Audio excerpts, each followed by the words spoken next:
सफेद मौत। इंस्पेक्टर प्रमोद अभी आकर अपनी सीट संभाली ही थी कि हेलो ट्रिन ट्रिन ट्रिन।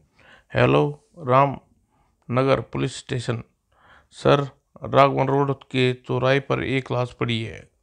ओह, कौन है आप? लेकिन दूसरी ओर से फोन रखा जा चुका था। न जाने पुलिस को अपना नाम पता बताते से क्यों हो सकते हैं। कुछ देर बाद लाश तो एकदम सफेद पड़ी है। ऐसा लगता है जैसे इसने किसी का खून का कतरा कतरा निचोड़ लिया है। मिस्टर प्रमोद, आपका अनुमान एकदम सही है। ओह, मगर लाश पर तो कहीं कोई घाव का निशान नजर नहीं आ रहा। यह तो पोस्टमार्टम रिपोर्ट ही बताएगी मिस्टर प्रमोद। फिर आवश्यक कानूनी कार्रवाई पूरी करने के पश्चात लाश को पोस्टमार्टम के लिए भेज दिया गया। अगले दिन शाम पोस्टमार्टम रिपोर्ट पाकर इंस्पेक्टर प्रमोद चौंक पड़ा। अरे, लाश का पांव में कहीं दांतों के निशान गड़े होने के चिन्ह पाए गए हैं। किसी ने उसे बेहोश करके उसके शरीर का सारा रक्त चूस लिया। अगले ही पल कहीं यह किसी नरबख्शी नरदाम का काम तो नहीं? सच पूछो तो मैं भी यही सोच रहा हूँ इंस्पेक्टर। तब तो आगे भी कुछ वारदातें हो सकती हैं। ओह नहीं, प्रमोद इंस्पेक्टर प्रमोद का अनुमान गलत नहीं था। अगले दिन सुबह सुबह अरे हर गंगे हर हर गंगे, आज बोनी इसी आसामी से करनी होगी। अगले ही क्षण, लो बच्चा, गंगा मैया का प्रसाद। धन्यवाद महाराज।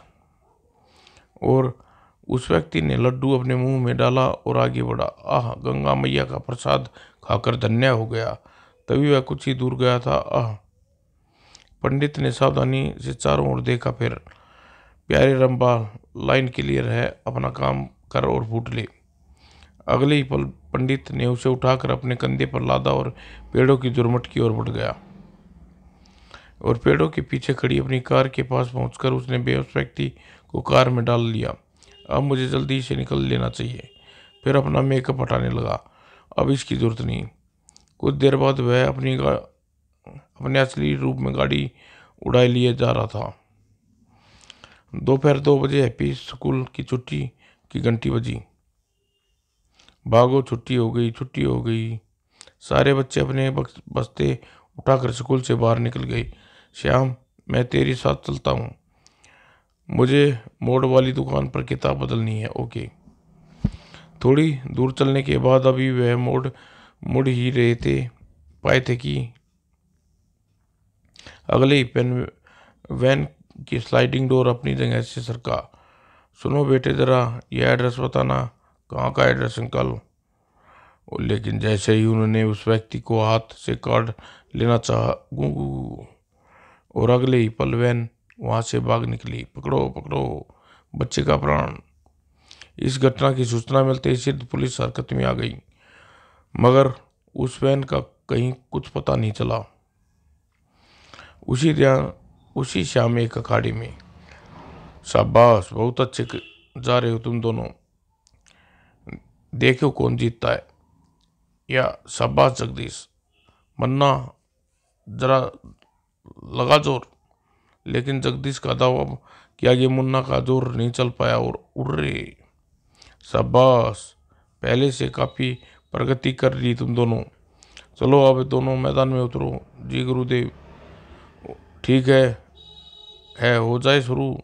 अगले क्षण या स्टार्ट।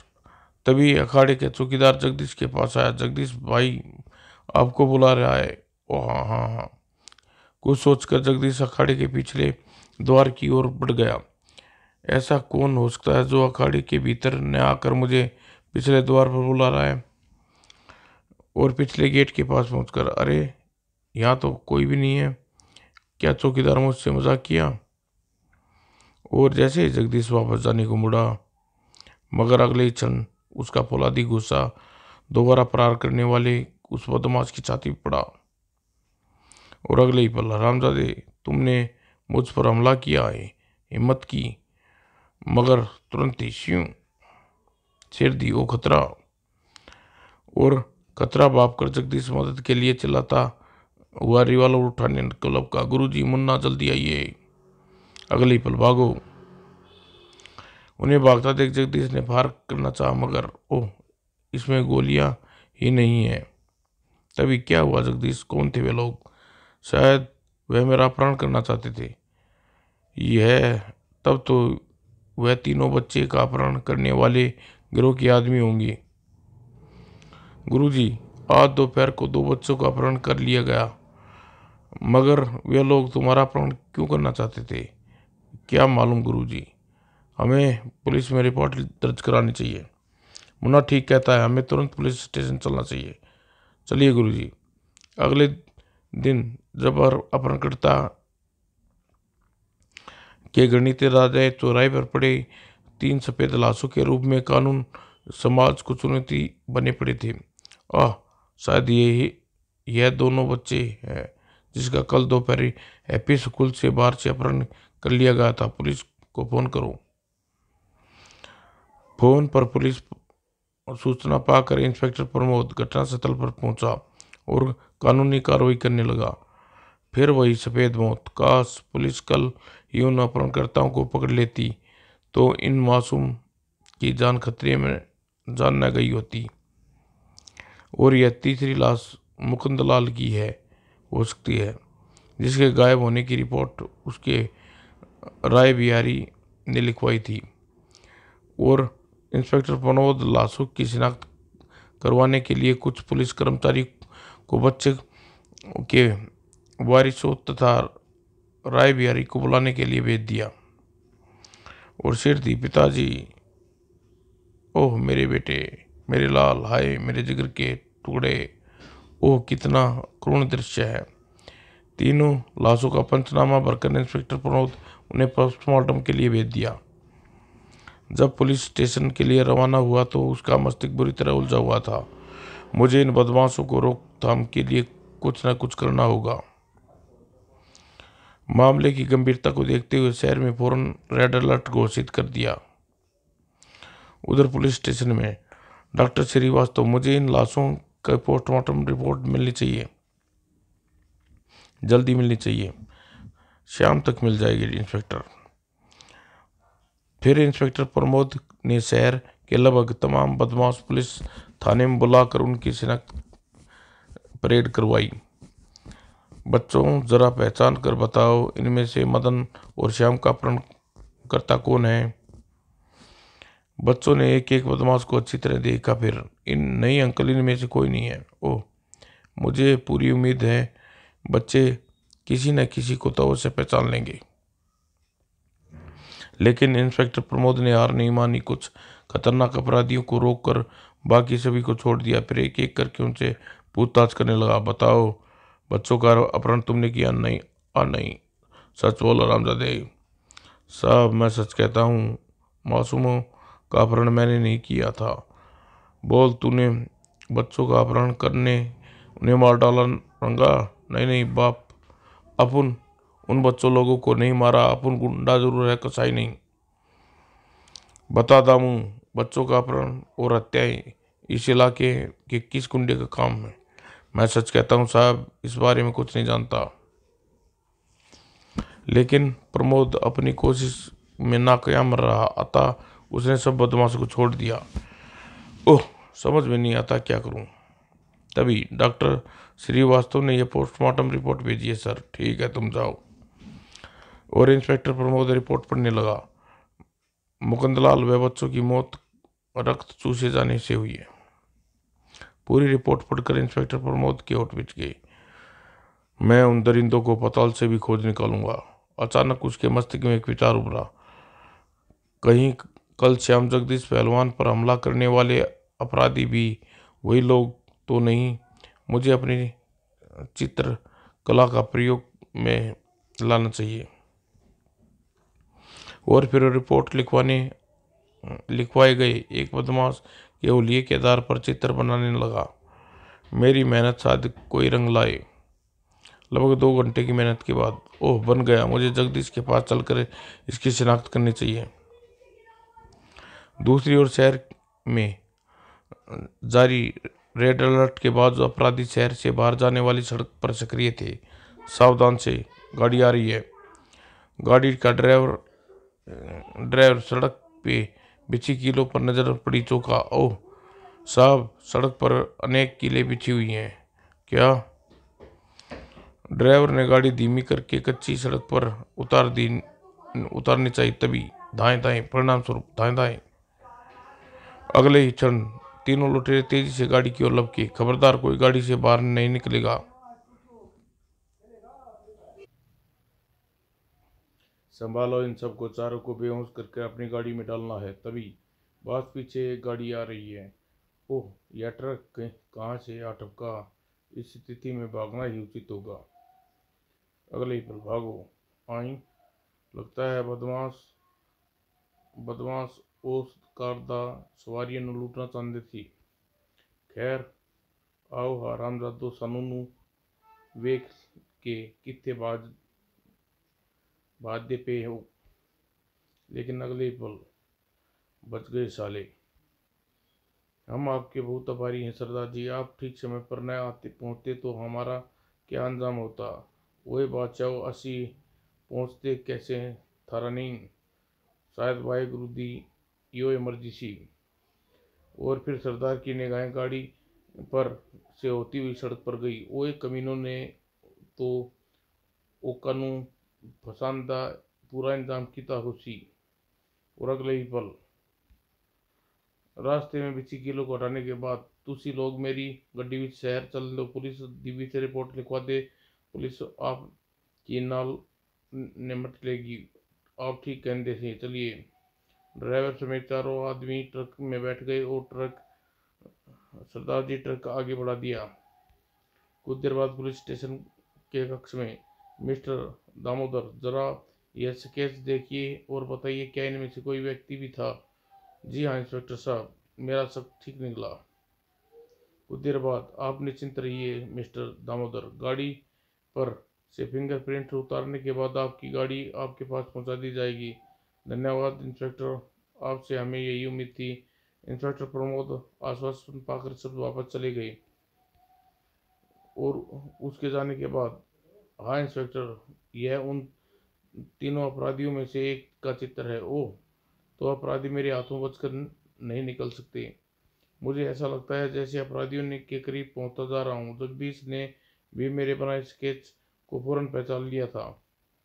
फिर इंस्पेक्टर प्रमोद ने शुरू से लेकर अब तक सारे केस को विचार करने लगा और अचानक उसके मस्तिष्क में नया विचार उभरा। कहीं मृतक के शरीरों से रक्त निकालने के लिए उनका अपहरण तो नहीं किया गया था, लेकिन फिर भी पांचों में से दांतों के निशान कैसे थे।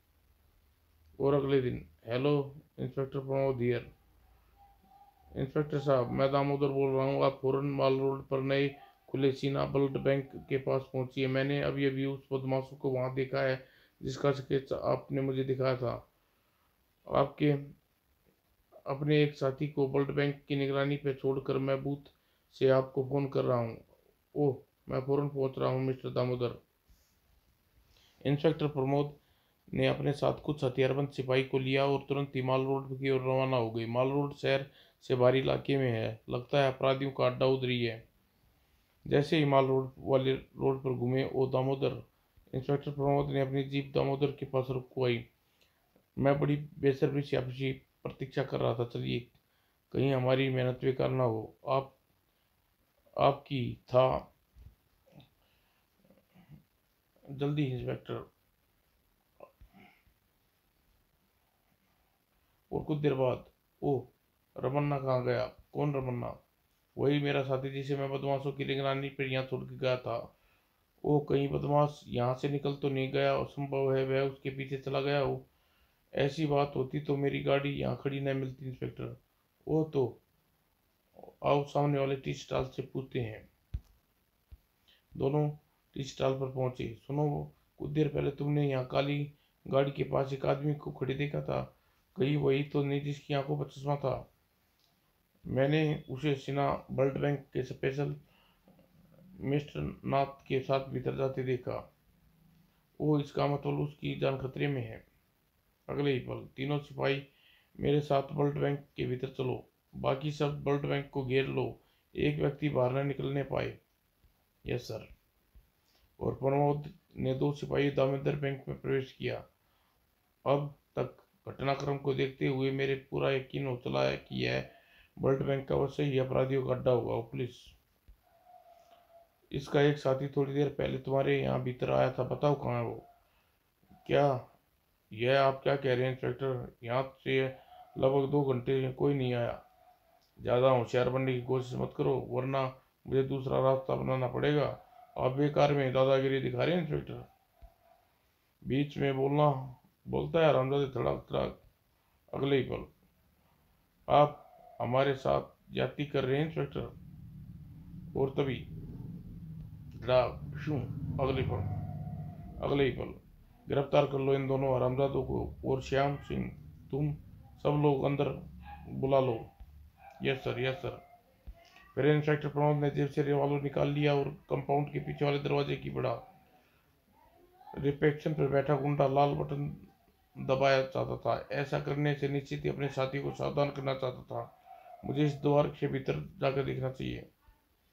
दरवाजा खोल के एक कमरे में पहुंचा और उसने बड़े आदमकद फ्रिज खोल रखे थे। अवश्य इन फ्रिजों में बर्ड की बोतलें रखी होगी। इंस्पेक्टर प्रमोद का विचार सही निकला। वाकई फ्रिज में बर्ड की शीशी रखी थी। फिर प्रमोद ने बारीकी से उसका का निरीक्षण करने लगा, लेकिन वहां उसे कुछ खास नजर नहीं आया। उधर कमरे की दीवारों पर सपाट थी, उसमें किसी प्रकार का कोई दरवाजा नजर नहीं आ रहा था। इंस्पेक्टर प्रमोद हैरान रह गया। ओह, कमरे में इन आदमखोर फ्रिज के अलावा कुछ नहीं। न न ही कमरे में कोई दीवार। फिर वह रिसेप्शन हॉल के लाल बटन को दबाकर उन्हें सावधान करना चाहता था, लेकिन उसकी समझ में कुछ न आया। वह कमरे की दीवारों पर फर्श को ठोक बजाकर देखने लगा, लेकिन उसे कोई सफलता न मिली। ओह, यहाँ तो किसी प्रकार का कोई दरवाजा नहीं नजर नहीं आ रहा। फिर चक्कर क्या है? परेशान होकर वह चारों तरफ नजरें दौड़ा रहा था कि अचानक दीवार पर खड़े एक आदमखोर फ्रिज को देखकर उसके मस्तिष्क में विचार उभरा। अगली पल वह फ्रिज की ओर बढ़ गया और उसे जैसे ही फ्रिज का खोला, उसकी आंखें प्रशंसा से चमक उठी। ओह, यह माजरा है। जैसे ही इंस्पेक्टर प्रमोद ने उस द्वार को एक कमरे में प्रवेश किया, वहां कुछ सीढ़ियां नजर आती दिखाई दी और नीचे जैसे उन सीढ़ियों से उतर कर नीचे कक्ष में पहुंचा तो उसकी आंखें खून उतर आया। अगले ही क्षण, अपने हाथ उठा लो हरामजादो, वरना एक को भून कर रख दूंगा। वो पुलिस यहाँ पहुंच गई। रिसेप्शन पर हमें खतरे का सिग्नल तक नहीं दे पाया।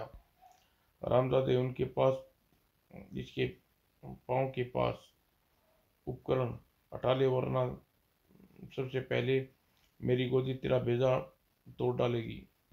तभी इंस्पेक्टर का ध्यान रमन्ना की तरफ पाकर सांबा ने अचानक अपने हाथ में पकड़ी खून भरी बोतल इंस्पेक्टर प्रमोद की तरफ खींच कर मारी, लेकिन प्रमोद पूरी तरह सावधान था।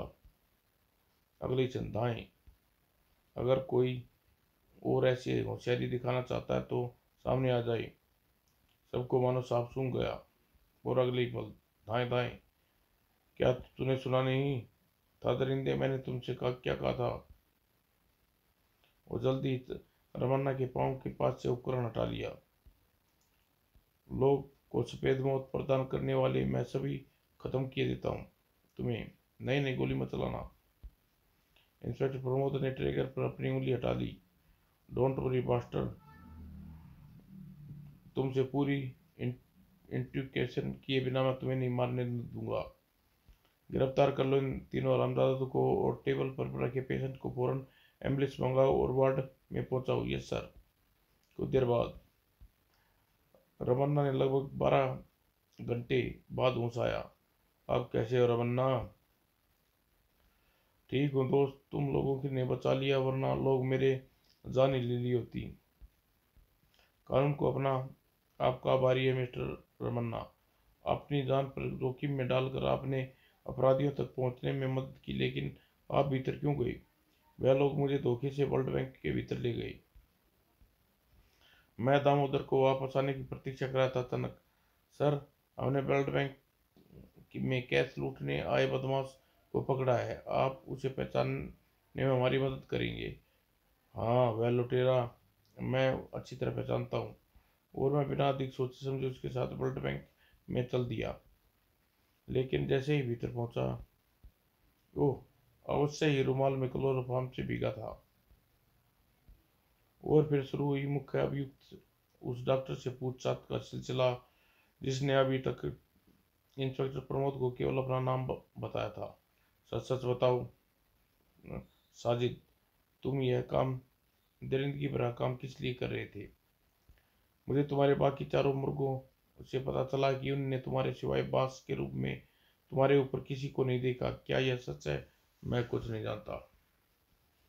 रामदादे, तू तो क्या तेरा बाप भी बताएगा। डिशुम, बोल रामदादे। आई आह, सिर दी साजिद की कसवट ढीली पड़ गई। नहीं नहीं, रुक जाओ, बताता हूँ। बिना ब्रेक लगाए फटाफट शुरू हो जाओ। अगले ही पल साजिद सब कुछ बताने लगा। उस दिन मेरा 8वीं कक्षा का परिणाम निकला था। अब्बा मुझे उत्तीर्ण पाकर बहुत प्रसन्न हुए। लेकिन जैसे ही मैं घर के द्वार पर पहुंचा, अरे, द्वार पर ताला लटक रहा है। साजिद, तुम्हारे बीमार अब्बा अचानक ही हालात अधिक बिगड़ गई जाने के कारण सिविल अस्पताल में दाखिल है। मैं तीव्र सिविल अस्पताल की ओर दौड़ पड़ा। अस्पताल में पहुंचकर तुम्हारे अब्बा को चढ़ाने के लिए O positive group blood bank की सख्त आवश्यकता है साजिद। और ग्रुप ब्लड हमारे अस्पताल में उपलब्ध नहीं है।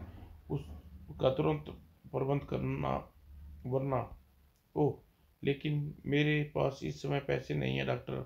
बहुत दिनों तक अब्बा बीमार पड़े रहने के कारण पड़ोसियों से उधार लेकर हम पहले कर्जदार हो चुके हैं। डॉक्टर प्लीज आप कुछ कीजिए। डॉक्टर अंकल, सॉरी, मैं कुछ नहीं कर सकता। मैंने अब्बा के लिए खून का प्रबंध करने के लिए कई जगह पर भागदौड़ की, पर कोई वांछित परिणाम नहीं निकला। और अंत अब्बा की मौत के बाद मैं अनाथ हो गया। मकान मालिक ने मुझे घर से निकाल दिया। इस घर में रहना है तो पिछले किराया 1 साल का बकाया था, किराया अदा करो। ओह, मैं कहाँ से लाऊं परवरदिगार। 2 दिन तक भूखा सड़कों पर भटकता रहा। या अल्लाह, मेरे नसीब में क्या भूख से मरना लिखा है? और फिर तीसरे दिन, कहो भाई, भूखे हो क्या? मैं बोलना चाहा मगर भूख के मारे मेरे मुंह से आवाज़ न निकली। चलो, तुम्हें चला कर खाना खिलाता हूँ, मेरे यहाँ नौकरी करोगे? मैंने तुरंत हाँ में गर्दन हिला दी। वह आदमी मुझे एक ही इमारत में ले गया और मुझे भरपेट खाना खिलाया। अब तुम भूखे नहीं हो, चलो अब तुम्हारे साथ काम करने वाले से मिलाता हूँ, चलिए। और उस कमरे के अंदर का दृश्य देखकर पांव तले जमीन खिसक गई। क्यों भीखू, आज बहुत कम भीख मिलाया उस्ताद, आज बाजार में रौनक बहुत कम थी। तुम भी कल से यह काम करना साजिद, भरपेट खाना देंगे। नहीं नहीं, मैं भीख नहीं मांगूंगा। अगर सीधी तरह से नहीं मांगेगा तो हम तेरी आंखें निकाल लेंगे और फिर देखेंगे तू भी कैसे नहीं मांगता। नहीं नहीं, ऐसा मत करना। बेहोश होकर मैं गिरोह के लिए भीख मांगने लगा। अल्लाह के नाम पर दे दे, लूले लंगड़े को 10 पैसे दे दे बाबा। और तब एक दिन मुझे तथा अन्य लड़कों को भीख में 1 पैसा भी नहीं मिला। लगता है इन दोनों हरामखोरों को जानबूझकर भीख मांग कर नहीं लाए, या फिर भीख के पैसे हजम कर गए। मगर दुल्ला अपने पैसे वसूल करना अच्छी तरह जानता है। सिक्का, हाँ उस्ताद, इन दोनों को ले जाकर इसके रक्तदान करवाओ। ओके। और इस तरह उस्ताद ने मेरा और लड़की का खून बेचकर भीख के पैसे वसूल कर लिए। मैं उस्ताद को अवश्य सबक सिखाऊंगा। बंदी, हम उसका क्या बिगाड़ सकते हैं साजिद? नहीं, मैं बदला लूंगा, बदला। और उसी दिन मैंने भीख में मिले पैसों से बाजार में एक चाकू खरीदा और शाम को अड्डे पर पहुंचा। लाओ साजिद, आज तुम क्या लाए हो? आज मैं तुम्हारे लिए वो लाया हूँ उस्ताद जो आज तक कोई नहीं लाया। कहने साथ मैंने जेब से चाकू निकाला और कुत्ते, अगले ही पल, परे हट जा रामजादे, वरना दूसरा बार तुम्हारे पेट में चीर देगा। सिक्का जल्दी से परे हट गया और मैंने बाहर निकलकर उस कमरे की साकल लगा दी और चाकू वहीं पर फेंक कर रेलवे स्टेशन की ओर भागा। अब मुझे शहर छोड़कर तुरंत छोड़ना होगा, वरना। जब मैं रेलवे स्टेशन पहुंचा तो एक गाड़ी प्लेटफार्म पर सरकते देखा। मेरे विचार से यह ट्रेन को पकड़ना अति आवश्यक है। और मैं फिर फिर कंपार्टमेंट के भीतर पहुंचकर एक खाली सीट पर बैठ गया। बदले की भावना मुझे हत्यारा बना डाला। तभी, टिकट दिखाओ। टिकट तो मेरे पास नहीं है साहब। लेकिन इससे पहले चेकर कुछ कहता, कृपया इस लड़के को कमालपुर का एक टिकट बना दीजिए। क्या यह भी कोई दूसरा सिक्का या दुल्ला है? लेकिन खैराती लाल नाम का सज्जन था, जो मेरी सारी कहानी जानकर मुझे अपने साथ अपने गांव ले गया। क्या दुनिया में सचमुच अब भी मानवता जिंदा है? आज से तुम मेरे बेटे साजिद अपनी अधूरी छूटी पढ़ाई पूरी करो और एक डॉक्टर बनना। ओह डैडी, आप कितने मानो। और फिर मैं वर्षों की मेहनत के बाद एक डॉक्टर बन गया और रामनगर के मेडिकल कॉलेज में रिसर्च करने लगा। मैंने अपने आविष्कार में आवश्यक कामयाब हो जाऊंगा। मानवता की भलाई के लिए एक ऐसी मशीन बनाऊंगा जो मरने वाले इंसान के शरीर में सुरक्षित दूसरे मरीज के लिए काम में आ सकने वाला खून निकाल सके। और आखिर एक दिन मेरी मेहनत रंग लाई और मैं सफल हो गया। लेकिन अभी अपने इस आविष्कार को गुप्त रखूंगा। सबसे पहले डैडी को ये खुशखबरी सुनाऊंगा। लेकिन मैं जानता था एक बुरी खबर कमालपुर में मेरी प्रतीक्षा कर रही थी। जब मैं अपने घर के दरवाजे पर तांगे से उतरा। क्या हुआ अबू भाई, यह पुलिस हमारे दरवाजे पर कैसे? रंगा और उसके दो आदमी लुटेरे ने तुम्हारे डैडी की हत्या कर दी और घर का सारा सामान लूट कर भाग गए। डैडी की हत्या मेरे भीतर पुराने मर चुके हत्यारे को फिर से जिंदा कर दिया।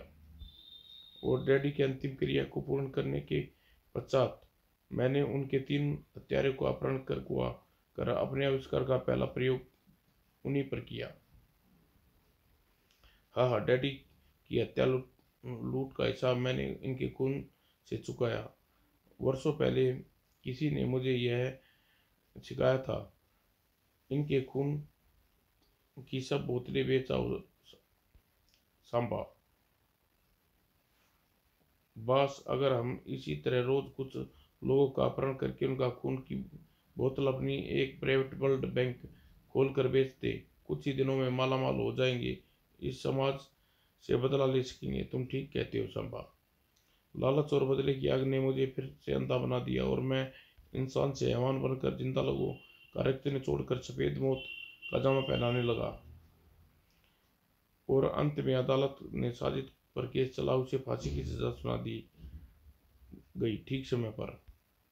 उसके चारों साथी आजीवन कारावास की सजा भोग रहे थे, जेल की काल कोठरी में बंद थे। समाप्त दोस्तों।